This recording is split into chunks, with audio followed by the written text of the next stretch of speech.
Hello friends, চলে এলাম নতুন একটা ভিডিওর সাথে। তো আজকে আমি তোমাদের একটা রেসিপি করে দেখাবো। তো তোমরা সবাই নিশ্চয়ই এই শাকটাকে চেনো, এটা হচ্ছে সর্ষে শাক। তো এই দেখো, এগুলো হচ্ছে সর্ষে ফুল। তো সর্ষে ফুলের রেসিপিও তোমাদের সাথে শেয়ার করেছি, দারুণ হয় খেতে।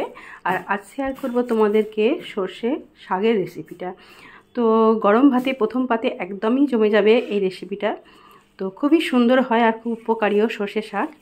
তো আমি কীভাবে সর্ষে শাক রান্না করি তোমাদের সাথে সেটাই শেয়ার করব। তো আমি এখানে দেখো এক আঁটি সর্ষের শাক নিয়ে নিয়েছি। তো গরম ভাতে একদম জমে যাওয়ার মতো একটা রেসিপি তোমাদের সাথে শেয়ার করতে চলেছি, দেখতে থাকো।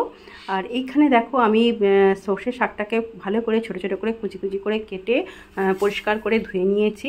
আর সাথে নিয়েছি একটু বেগুন। তো বেগুনটা দিলে সর্ষে শাকের যে তেঁতো ভাবটা থাকে সেটা কেটে যায়। তো আর নিয়েছি কি মশলা লাগবে, খুব সামান্য, এখানে কোনো মশলা সেরকম লাগে না। তো এখানে দেখো একটু আদা কুচি নিয়েছি আর কাঁচা লঙ্কা নিয়েছি 4টে। তোমরা যারা যদি ঝাল বেশি খাও তো আরও লঙ্কা নিতে পারো, তোমাদের সেটা স্বাদ অনুযায়ী। তো আদা কুচি আর লঙ্কাটাই দিয়েই আমি করব সর্ষে শাকটা। আর বেগুন দিয়ে করব, দুর্দান্ত হয় খেতে। তো প্রথমেই আমি যেটা করব, তো সর্ষে শাকটাকে একটু নুন মাখিয়ে মাখিয়ে নেব, নুন মাখিয়ে। এতে করে সর্ষে শাকটা নরম হয়ে যাবে খুব তাড়াতাড়ি, আর রান্নাটাও তাড়াতাড়ি হয়ে যাবে। তো সর্ষের শাকের যে তেঁতো ভাবটা, তো সেটা বেগুন দিলে একদমই থাকে না, খুবই ভালো হয় খেতে। তো দেখো ভালো করে আমি এটাকে মাখিয়ে নিচ্ছি নুনটাকে। নুনটা মাখানোর সাথে সাথে অনেকটাই জল বেরোয়, দেখো তাড়াতাড়ি রান্নাটাও সেই জন্য হয়ে যায়। তো নুন মাখিয়ে আমি এটাকে 10 মিনিট রেখে দেবো, এতে করে শাকটা খুবই নরম হয়ে যাবে আর রান্নাটাও তাড়াতাড়ি হয়ে যাবে।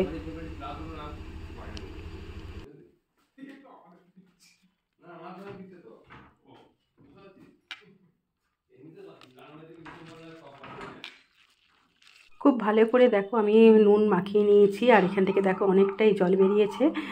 দেখি বুঝতে পারছো অনেকটা জল বেরিয়েছে, এতে নরম হয়ে যাবে। আর এইভাবেই আমার খুব ভালোভাবে রেখে দিয়ে 10 মিনিট আমি রেখে দিয়ে তারপর আমি যাব রান্নাঘরে। তো 10 মিনিট পর দেখো আমি কড়া বসিয়ে দিয়েছি। তো কড়াতে আমি বেগুনটাও ভাজতে দিয়ে দিয়েছি। বেগুনটা একটু লাল লাল করে দেখো আমি ভেজে নেবো সুন্দর করে। তো যারা সর্ষে শাক তেঁতোর কারণে খাও না, তারাও এইভাবে রান্না করলে, আমি যেভাবে করছি তো সেভাবে রান্না করলে একদম সবাই চেটেপুটে খাবে প্রথম পাতেই। এটা দারুণ মানে ভালো লাগবে প্রথম পাতে গরম গরম সর্ষে শাক ভাজা বেগুন দিয়ে অপূর্ব লাগে। তো বেগুনে আমি একটুখানি হলুদ দিয়ে দিলাম, একটু নুন দিয়ে দিলাম, দিয়ে বেগুনটা ভেজে নিচ্ছি। আর আমি বেগুনটা ভালো করে লাল লাল করে ভাজা হয়ে গেছে, দেখো খুব সুন্দর। তো সর্ষে শাকে আমি নুন যেহেতু দিয়েছি, এখানে আর নুন ব্যবহার করবো না আমি আর এখানে বেগুনটা আমার ভাজা হয়ে গেছে। বেগুনটা ভেজে লাল লাল করে দেখো আমি একটা পাত্রে তুলে রাখছি। তো আমি যেভাবে করছি তোমরা এইভাবে একবার করে দেখো বন্ধুরা, তোমাদের খুবই ভালো লাগবে। তো বেগুনটা আমার তুলে নিয়ে এখানে আমি ফোড়ন দিচ্ছি। দেখো দুটো মানে একটা লঙ্কাকে ভেঙে নিয়েছি, তো একটা শুকনো লঙ্কাকে। আর এখানে দেবো দেখো আমি 5 ফোড়ন।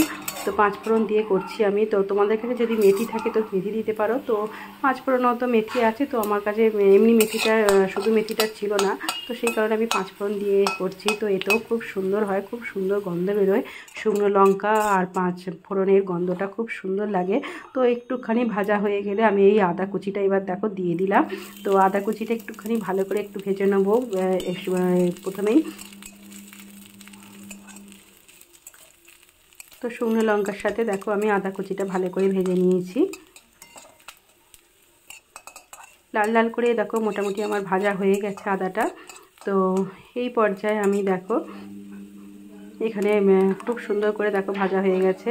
তো এবার আমি এর মধ্যে সর্ষের শাকটা দিয়ে দেবো।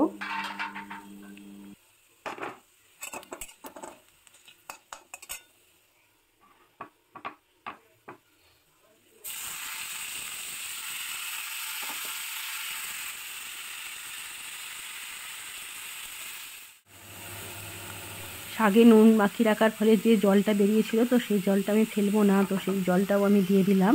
তো এতে শাকের জলেতেই শাকটা সেদ্ধ হয়ে যাবে। আমি একটা চাপা দিয়ে এটাকে সেদ্ধ হতে দেব। তো দেখো দিয়ে দিলাম আমি জল সমেত সমস্ত শাকটাকে। তো এবার এটাকে আমি চাপা দিয়ে একটু সেদ্ধ হতে দেবো। আর যেহেতু নুন মাখানো ছিল অনেকটাই মজে গেছে শাকটা, দেখতে পাচ্ছ। তো এটাকে আমি চাপা দিয়ে দিলাম, দিয়ে এটাকে সেদ্ধ হতে দিলাম। তো ফিরে আসি তারপর। দেখো আর এর মধ্যে শাকটার মধ্যে দেখো আমি যে লঙ্কাগুলো রেখেছিলাম 4টে লঙ্কা, তো এই লঙ্কাগুলো দিয়ে দিলাম। তো যারা একটু ঝাল খাও তো শাক একটু দেখবে ঝাল ঝাল হলেই ভালো লাগে। তো তোমরা যদি আরও বেশি ঝাল খাও তো আর দিতে পারো। আর আমি চাপা দিয়ে দিয়েছিলাম দেখো। তারপর একটু আমি খুলে আমি একটু হলুদ দিয়ে দিলাম শাকে একটু হলুদ না দিলে দেখবে ভালো লাগে না। আর নুনটা আমি দেবো না, নুনটা আমার আগেই দেওয়া আছে ভালো, যখন আমি শাকটা মাখিয়ে রেখেছিলাম নুনটা অনেকটাই, তো এখন আর আমার নুন দিতে লাগবে না, শুধু আমি হলুদই দিলাম ওই জন্য। আর দেখো খুব ভালো করে হলুদটা আমি শাকের মধ্যে মিশিয়ে নিয়েছি। এবার আমি এটাকে সেদ্ধ হতে দেবো। দেখো আমার একদম শাকের জলটা শুকিয়ে গেছে, এই দেখো দেখতে পাচ্ছ। তো এটাকে আমি এবার একটু ভালো করে ভেজে নেব। আর যে ভেজে রাখা বেগুনটা তো এর মধ্যে আমি দিয়ে দেবো। দেখো জলটা একদম শুকিয়ে গেছে আর শাকটা মোটামুটি সেদ্ধ হয়ে গেছে। এবার আমি আগে থেকে ভেজে রাখা বেগুনগুলোও দিয়ে দিলাম। এবার এটা আমি শাকের সাথে ভালো করে মিশিয়ে নেব। দেখো ভালো করে আমি মিশিয়ে নিচ্ছি। খুন্তির সাহায্যে দেখো আমি লঙ্কাগুলো একটুখানি কেটে দিচ্ছি যাতে একটু ঝাল হয়।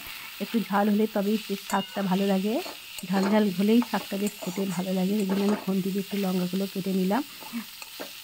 দেখো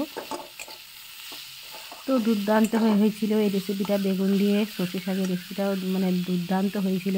ভালো করে দেখো আমি মিশিয়ে নিয়েছি বেগুনের সাথে শাকটা। আবারও চাপা দিয়ে একটুখানি হতে দিয়েছিলাম 1 মিনিটের মতো। তো দেখো একদম মিশে গেছে বেগুনের সাথে শাকটা, আর এটা আমার একদম তৈরি হয়ে গেছে। খুব সুন্দর করে দেখো ভাজা হয়েছে, মিশে গেছে একদম। গরম ভাতে প্রথম পাতে একদম জমে যাওয়ার মতো একটা রেসিপি তোমাদের সাথে শেয়ার করলাম। তোমরা অবশ্যই জানিও কেমন লাগলো তোমাদের।